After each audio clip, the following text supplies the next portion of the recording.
So hello, welcome to Workshop 7, looking at curtain walls. This is part of assignment number 4, which is the designing the skin, the facade of your building. This is video part 2, where we're looking at custom, creating custom mullion families. So as I mentioned in the previous video, the mullions in your project, the square, circle, whatever mullions, are not the only mullions that we can have in Revit. You can really have any mullion shape that you want. And I'll show you how to do that. So I'm going to go over here to my browser, and I'm looking at the families. Now the first thing you'll notice is that there is a curtain wall mullions category. However, if I click on these, I can't edit them. And if I look at, let's say, the rectangular mullion, click on one of these, I only have these settings that allow me to change the width, basically the width and the height and the angle and the offset. But if I wanted to make this a C-shaped mullion or a mullion with a fin, I wouldn't have that option. To change that, I have to create a new profile, because as I mentioned in the previous tutorial, mullions are just profiles that are swept along a grid segment. My profiles live down here. And you can see I have a couple of different profiles. I have wall sweeps, stair treads, stair noses, handrails, a precast sill for a window, handrails, gutters, what have you. What we're going to do is we're going to create our own mullion profile from scratch real quick. So I'm going to go up to the Revit menu, New, then Family. Scroll down to the Profile Family Templates. So there's Profile, but I want Profile Mullion, which is a template specifically created for mullions. So you can see it has handy notes that tell me where the interior and exterior of the curtain wall is, where my curtain wall grid is going to be in relationship to my mullion. And then creating a mullion is really pretty simple. I just go up here to the Create tab, Line, and then I can create a mullion that is any shape that I want. And actually what I'm going to do is I'm just going to mirror this so that I know it's symmetrical. There we go. Create, Line. So I'm putting a fin on the front of my building. It's a little thicker than I actually care for, but it's pretty easy to edit that. Let's make that 0.5 inches. And make this one 0.5 inches. This actually tells me that I have a pretty thick mullion right now. Sorry, I'm going to be a bit of a perfectionist here. 2 inches, and then 2 inches. Okay. So here's my mullion. Going to save it. So save as family. As you can see, I've created a couple here already. I'm going to make another one. It's called Fin 3. And I simply load it in my project. So now you'll see down here, there's my Fin 3. What you won't notice is that there's no Fin 3, sorry, what you will notice also is that there isn't a Fin 3 curtain wall mullion category. To create one of those, I kind of just go to one of my typical mullion types here. I have all kinds. It really doesn't matter. And I'm just going to create a new type. Call this one Fin 3. As you can see, I've already made a few of these. Double click on it. And then this is the critical part. I need to change my profile from my rectangular mullion to my Fin 3 mullion.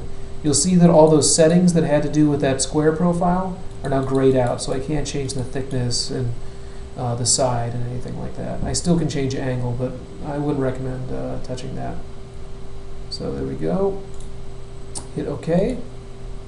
Now I click on my curtain wall here. Go to Edit Type. I'm going to change my vertical mullion to be Fin 3. Hit OK. And there's my mullion. Now you'll notice that I put this on backwards. I failed to notice the interior-exterior piece. But this is the nice thing about parametric modeling, especially object-based parametric modeling like you have in Revit, is if I want to change that, I can just edit it in the family, load it back in my project. It will flip out to the other side. I notice also that I didn't provide a channel for my glass. So if I select my glass, go to Edit Type, that is 1-inch thick glass. So now if I come back in here, go to Create, Line, and I'm just going to do like this. 1-inch thick. And I actually know that that is right there. Mirror it.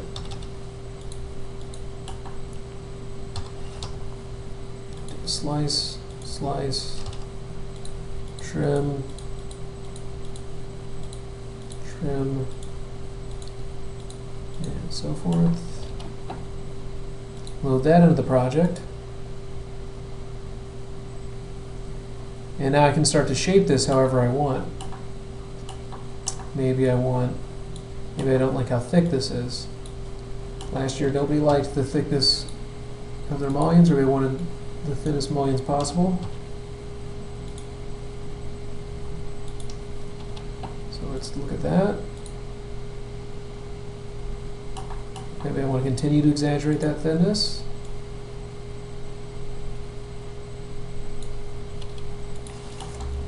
By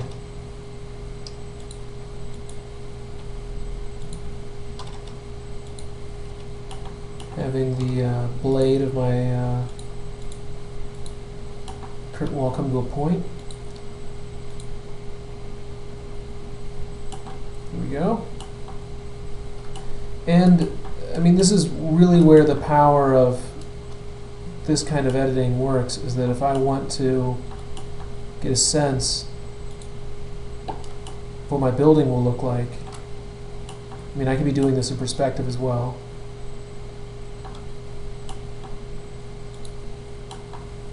I can begin to just continue to play with it. Once again, it has to be a closed shape.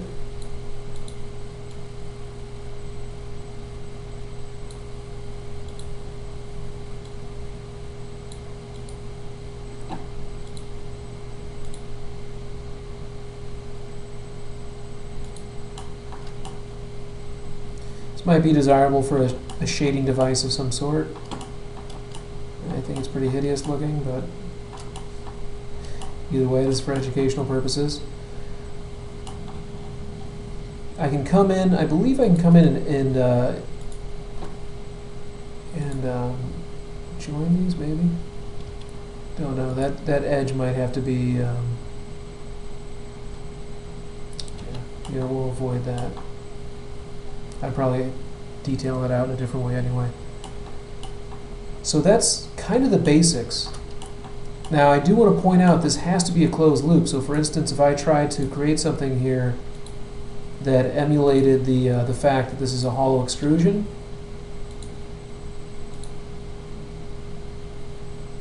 I'm going to get this error. The selected mullion profile either contains more than one profile loop or an open profile loop that cannot be used.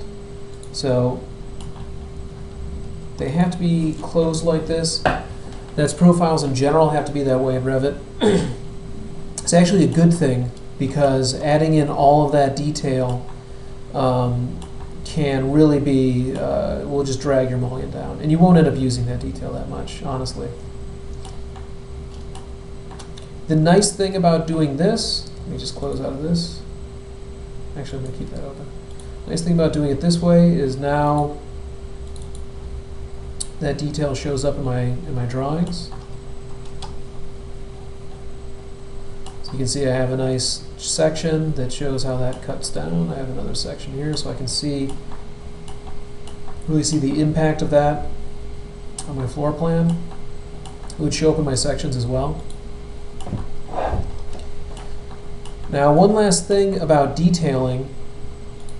You do have the ability to put a detail inside of this file. And in fact, let me show you something real quick.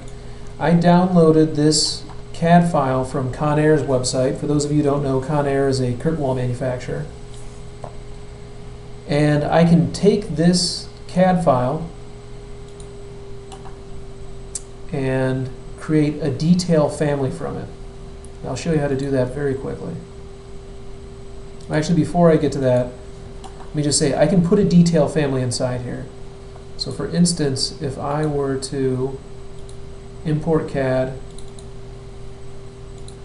put my detail, I could put it in like that. The CAD could live in here.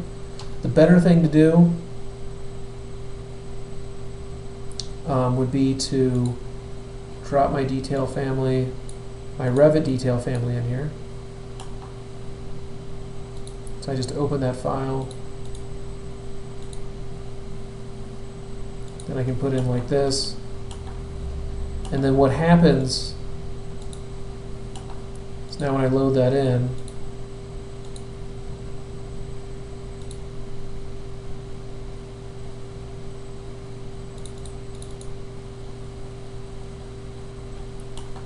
now you see that weird detail everywhere.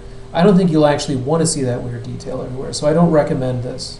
I know that you'll see it probably when you're looking at your help menus or online, and I want you to see that it exists, but I don't recommend doing this. What I recommend doing is, let me just update that.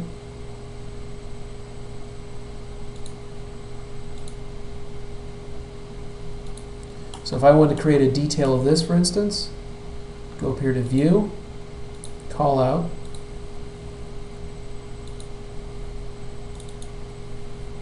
and I would then take that detail family I just had, load that into the main project. Once you load into the main project, it lives in Component.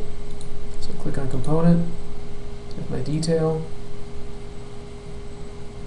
place that in. Obviously the geometry doesn't match, so I'm a little off base here, but you get the idea. And there you go. Then I have a detail that is related to my geometry inside the model, but is not going to weigh down my model by existing 300 more times than it really needs to. I'll get into how to create that detail family in a later tutorial that I'm doing on creating details. It's actually pretty easy. I might even include it with this set of tutorials on curtain walls. So that's it. That's how you edit a mullion. It's pretty straightforward. This is for your 99% of your curtain walls that are out there. Even this, I'll tell you from a construction perspective, getting even custom profiles is tricky. They're expensive, and then it requires your curtain wall installers to basically learn how to install a completely new system. Not that that's going to stop anybody, but I just wanted to show you kind of an easy way to do this, and all those same functions that we looked at earlier still apply. Oop, doesn't like what I'm doing there. I'm going to leave that be. Okay, that's all.